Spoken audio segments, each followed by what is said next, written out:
এইরকম দেখায় আপনাদের খুঁজলেন প্রশাসনে বৈশাখ। রুমিন ফারহানা বাংলাদেশের রাজনীতির এক পরিচিত নাম, আমি রুমিন ফারহানা, কোনো দল লাগে না আমার। যার সঙ্গে সবসময় থাকে বিতর্ক, নাটকীয়তা এবং আলোচনার ঝড়। আমার গায়ে ধাক্কা দিয়ে আমাকে ফেলে দেওয়ার চেষ্টা করেছে। তারা কিভাবে ভোট কেন্দ্র দখল করবে সেটির আজকে হচ্ছে টেস্ট ম্যাচ হয়ে গিয়েছে। তিনি যেখানেই উপস্থিত হন মুহূর্তেই সব নজর নিজের দিকে আকর্ষিত করতে সক্ষম। কেউ যদি বলে এই মার্কার ঠেলাই আমি পাশ করছি, তার তো আর মানুষের সাথে। আজকের আলোচনার বিষয় হলো সেই মুহূর্ত যখন রুমিন ফারহানা একজন নির্বাহী ম্যাজিস্ট্রেটকে দেখালেন বৃদ্ধাঙ্গুলি। যদিও অনেকের জন্য এটি নতুন খবর, কিন্তু যারা রুমিন ফারহানার রাজনৈতিক কর্মকাণ্ডকে দীর্ঘদিন ধরে দেখছেন তারা জানেন এটি নতুন কিছু নয়। অতীতে রুমিন বহুবার একই ধরনের বিতর্কে জড়িয়েছেন এবং সর্বদা তা আলোচনার কেন্দ্রবিন্দুতে পরিণত হয়েছে। একবার তিনি স্পষ্টভাবে বলেছিলেন, গুন্ডা আনতে চাইলে গুন্ডা আনা যায়, অসুবিধা হয় না। গুন্ডার পৃষ্ঠপোষকতা ওনারা দিয়ে আসছেন।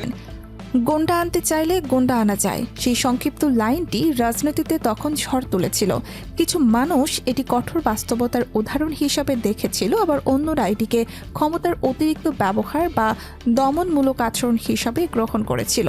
আরেকবার তিনি বলেছেন, আমি না বললে আপনি এখান থেকে বের হতে পারবেন না।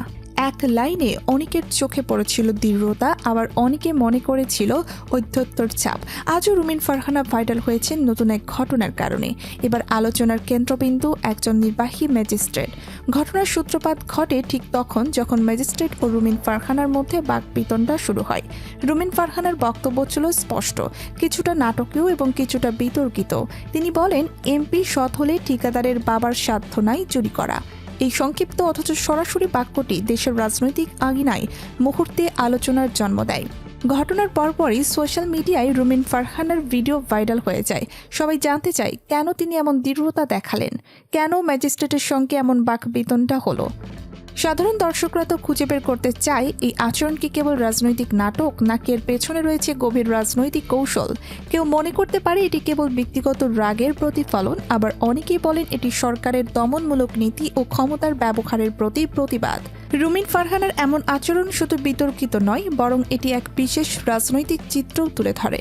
তিনি প্রমাণ করে দিয়েছেন ব্যক্তিত্ব ও রাজনৈতিক দৃঢ়তা কখনো কখনো দেশের রাজনীতিকে নতুন করে সাজাতে পারে। আমার মৃত্যু পর্যন্ত এই এলাকাই হবে আমার শেষ ঠিকানা। অনেকে বলেন তার কথাবার্তা রীতিমতো সাহসী, আবার অনেকেই মনে করেন তার আচরণ অনেক সময় ক্ষমতার অতিরিক্ত ব্যবহার নির্দেশ করে।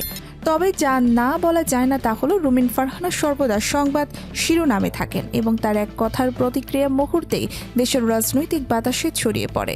রাজনীতিতে কখনো কখনো ব্যক্তি ও কর্তৃপক্ষের মধ্যেই সংঘর্ষ অবশ্যম্ভাবী। এই ধরনের ঘটনা মানুষকে সচেতন করে রাজনৈতিক সিদ্ধান্ত ও ব্যবস্থাপনা কিভাবে দেশের প্রেক্ষাপটে প্রভাব ফেলে তা বোঝায়।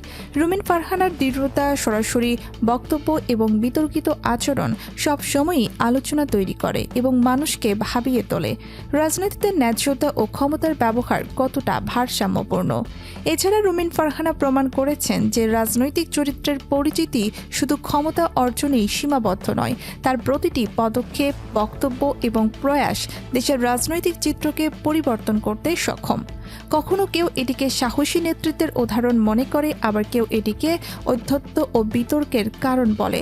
তবে যা স্পষ্ট তা হলো তিনি সর্বদা আলোচনার কেন্দ্রে থাকেন এবং রাজনৈতিক অঙ্গনে তার উপস্থিতি সবসময়ই গুরুত্বপূর্ণ। আজকের এই ঘটনা আমাদের স্মরণ করিয়ে দেয় রাজনীতিতে দৃঢ়তা, সাহস এবং বিতর্ক সব সময়ই একত্রে আসে। এটি শুধু ব্যক্তিগত পরিচয় নয়, বরং এটি একটি রাজনৈতিক বার্তা যা দেশের নাগরিকদের সচেতন করে এবং রাজনৈতিক প্রক্রিয়ার প্রতি মনোযোগী হতে উদ্বুদ্ধ করে। ভিডিওটি লাইক করুন, কমেন্টে আপনার প্রতিক্রিয়া লিখুন এবং চ্যানেলটি সাবস্ক্রাইব করুন। সর্বশেষ রাজনৈতিক আপডেট, গুরুত্বপূর্ণ স্কিপ নিউজ এবং সরাসরি ভিডিও আপডেট পেতে আমাদের সাথেই থাকুন।